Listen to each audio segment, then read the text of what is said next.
Howdy folks, and welcome back to World of Tanks with the mighty Jingles, and today, for your viewing pleasure, we have a pretty spectacular battle here on Windstorm, featuring Testosteronium, good name, like it, in the, frankly, ridiculously overpowered E25 Tier 7 Premium, and no longer available for sale, because even Wargaming realised they were taking the piss with this thing, Tier 7 Premium German Tank Destroyer.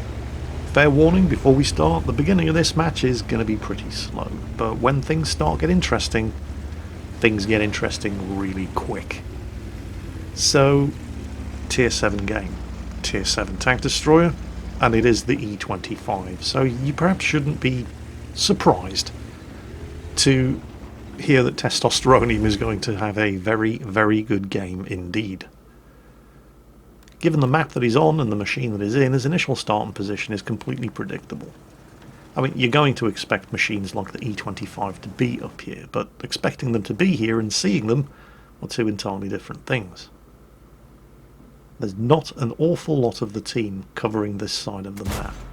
Just a couple of tank destroyers and hopefully the artillery. There's an IKV, really? Tier 5 tank destroyer? He's feeling very brave. But we haven't seen any of the enemy tanks yet. And Testosteronium is starting to get a bit bored up here, thinking perhaps that, well, the majority of his team have headed into the town, perhaps the majority of the enemy team have as well, and of course he picks it precisely the wrong moment to break cover, and gives up what probably would have been a kill on that Panzer 4H over there. Bit of a shame, but, well, what's done is done. Anyway, he's down here now, so he's going to have to push forward. Only one Panzer 4H. You look at the map, you can quite clearly see that the overwhelming majority of what is shaping up to be both teams are all slugging it out in the town. So maybe that Panzer 4H is out here alone. Oh, there he is. Well, we're certainly not going to stop here and shoot at him, because that would be very, very silly. There are 3 artillery... Yep, there we go. 3 artillery on the enemy team. And that guy didn't waste any time taking the shot, so artillery are definitely covering this flank. Now what can you make from that? Are they covering this flank because there's only one Panzer 4H heading up here, and if that Panzer 4H dies they're likely to be next? Which is a possibility, an encouraging possibility, or are they all covering this flank because, well, it's just easier to shoot tanks over here than it is to shoot tanks in the town? That's also a possibility. Then again, we can make all the educated guesses we like about what the enemy artillery are doing, but the one thing that we do know is that friendly artillery are not providing any help or assistance over here whatsoever. Testosteronium keeps inching forward, making sure that guy's spotted, but I'm not seeing any artillery firing on that lone enemy tank on this flank. Well, the IKVs arrive to keep the attention of the Panzer IV, so Testosteronium prepares to make an end run around him, and that's when he spots the enemy Su-85. One shot encourages him to start backing off. Second shot blows his tracks off and immobilises him, and as quickly as that, 3 shots fired, Su-85 deleted. And then he continues to make his move on the Panzer IV, who now of course is aware that he's coming, and gets a shot off, but it bounces off his heavily sloped frontal armour. 1 shot, 2 shots, 3 shots, dead. Takes a little splash damage from another of the enemy artillery, so that's 2 artillery that we know are covering this side, and also bounces a shot from a Stug 3.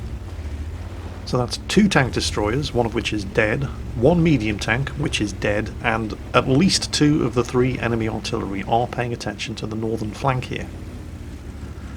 Is that it? Judging by the casualties that are being racked up in the town, it would definitely appear as if that was it.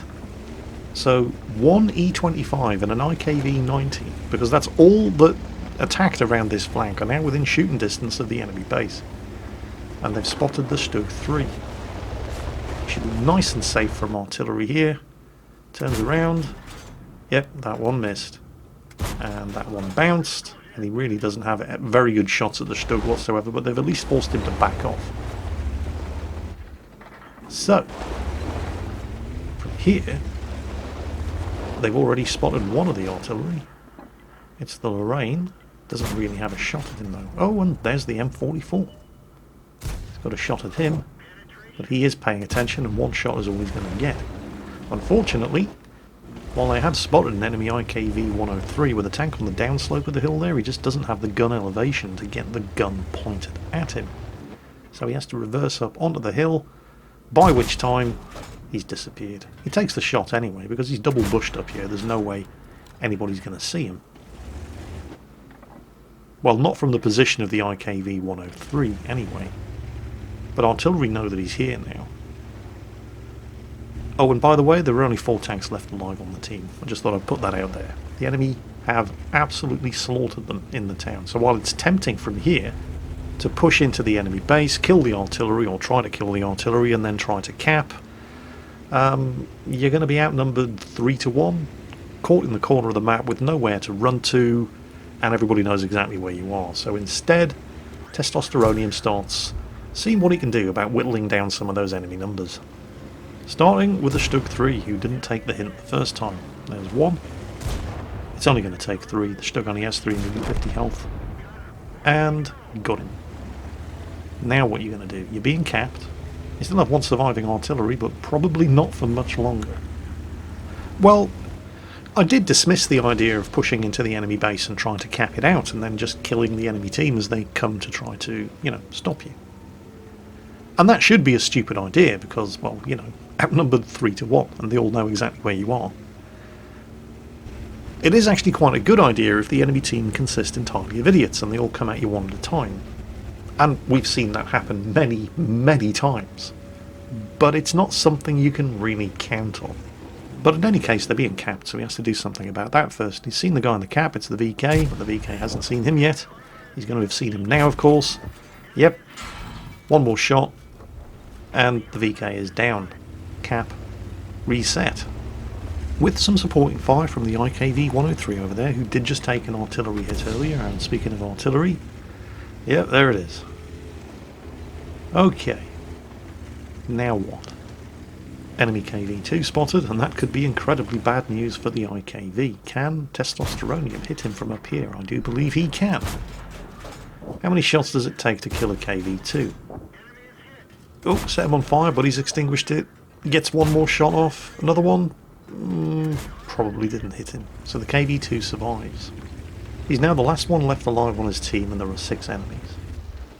Now this is kind of risky. He's knocking the trees over to provide double bush cover, so he can't be seen from the cap circle. And there's the expected artillery shot on his location. Artillery are obviously watching this location. They know he's here. They see the trees get knocked over. One of them takes a speculative shot, but only one of them, because the AMX-13 at least looks like he's trying to cap. Now he didn't get spotted, but the AMX-13 will have been aware that a shot just whizzed past his machine. And artillery are already pre-aiming at this location with the cover provided by the trees that he just knocked over, so maybe it's not a good idea to sit there waiting for artillery to get lucky, or for the KV-2 to turn up. So he relocates. KV-2 was over there. Nobody capping yet, so he still has some time. Oh, there's the KV-2. Now, did we get spotted? Let's just assume we did and hide. And yep, very, very wise decision. And the KV-2, of course, is backing off, so we're not going to sit here, just wait for the KV-2 to pop out and take another shot, because the KV-2 is not the only machine on the enemy team that's capable of landing shells in this direction. Yep, there it is, and that one came from the AMX-13, who is probably the one sitting in the cap circle. Oh yes, we're being capped again, so there's that. Another good reason to not sit there, waiting to trade shots with a KV-2. On the other hand, judging by the amount of heavy ordnance raining down on his location, I think it's probably safe to assume that they know he's coming. But he does have this position prepared from earlier. There's double bush cover up here, so can he see? He can. Well, it's not the AMX-13. It was the OI, and he's got him, and did not get spotted doing it thanks to the double bush cover that he arranged in this location. There's still somebody in the cap circle though, and he's not dumb enough to use that position twice. Oh, hello. I spy with my little eye something beginning with derp. There's one. And he's got him. And didn't get spotted. KV2, of course, is as blind as a bat. 10 seconds to go. Going to have to reset the cap, and yep, it's the AMX-13. And he's got the little bugger. Cap reset. No further enemy tanks in the cap circle. That's cap reset for the second time this game. Possibly a defender medal. And 3 enemy tanks remaining, although 2 of them are artillery. If he's going to win this game, he's either going to have to cap or he's going to have to earn himself a Pools medal. It's going to require 10 kills. So, where are they going to be? Well, the enemy IKV-103 was last spotted not far from the cap circle, but he could be anywhere at this point, as could the artillery. There's a reasonable chance, since they're artillery, that they're both still back at the back of their own cap circle, but, well, the M44 and the GW Panther are both pretty mobile machines. They could be rushing for the cap right now. But they're probably not. So, well, it's back to our old cap circle sniping spot. Let's see what we can see. Nothing. Still not being capped. Still no sign of the IKV. No sign of either of the artillery. Let's move up a little. Some nice bushes here. Whoa, oh, that could so easily have been very, very embarrassing. Oh, check it out. There goes the M44. Got him. Oh crap, it's an M41. I've been calling it an M44 this entire game. Well, you know, what else is new, Jingles? Anyway, he's dead. 1 against 2. They're still not being capped. And if the GW Panther was there, he would probably have shot at him by now. So perhaps... Well, it's unlikely he's going to win this by capping, but if he sits in the enemy cap circle, he can at least force them to come to him, because there's only 3 minutes of this game left. But as luck would have it, he gets into the cap circle at the exact same time as one of the enemy tanks gets into his, which means this game will at best end in a draw, because they'll both cap at the same time. And on the way back to reset, he spots the GW Panther, which lets us know that it's the IKV-103 in his cap circle. But that GW Panther could be rushing to get into the cap circle at the same time, which means that if he had stayed in the enemy cap circle, he's going to lose. So he has to motor, get all the way back across the map and kill that IKV, resetting the cap for the third and hopefully the final time. But then there's a plot twist. I don't know if you noticed, but the IKV had the base capped at 39%, and then he moved out of the cap circle and reset it. Why would you do that? Well, there are 2 possible explanations. One, he's a mouth-breathing window licker who accidentally drove out of the cap circle and didn't actually mean to reset his capture progress, which is entirely possible. Although you would be unwise to count on that assumption.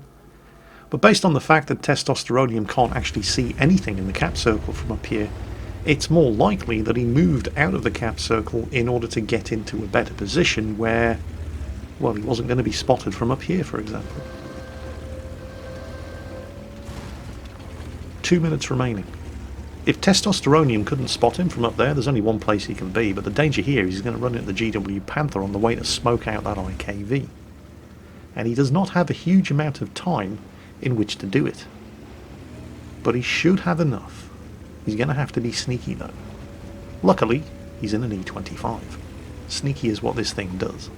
There's only one place the IKV can be, and he's almost guaranteed to have his gun pointing in the other direction, which means that guy is about to get a very unwelcome dose of surprise butt sex. Ooh, and sets him on fire. Ooh, and finishes him off with a ram.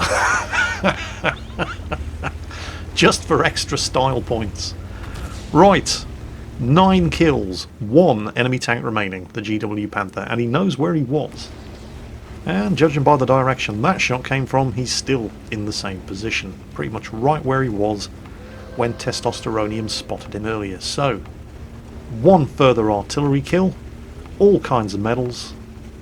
What do you get for 3 artillery kills these days? Oh, who cares, he's going to get a Pools medal for 10 kills. Or he would have gotten 10 kills and a Pools medal if the enemy GW Panther player hadn't been a spiteful bottom-feeding scumbag with less right to live on God's clean earth than a virus, because he suicided out of spite just to deny him those last 2 medals. So Pool's medal denied, he's just going to have to settle for a Radley Walters, and Dimitri's medal for 3 artillery kills denied, he's just going to have to settle for a Pascucci's, but well, I think we all know he deserved them anyway. But congratulations on the Kolobanov's medal for standing alone against 5 or more enemy tanks and winning, and it was more, it was 6. And a thoroughly well-deserved defender, earned on multiple occasions, and high caliber. Well carried, sir, and thank you very much for sending that replay in. And that's it for today. I hope you enjoyed it, and as always, take care, and I'll catch you next time.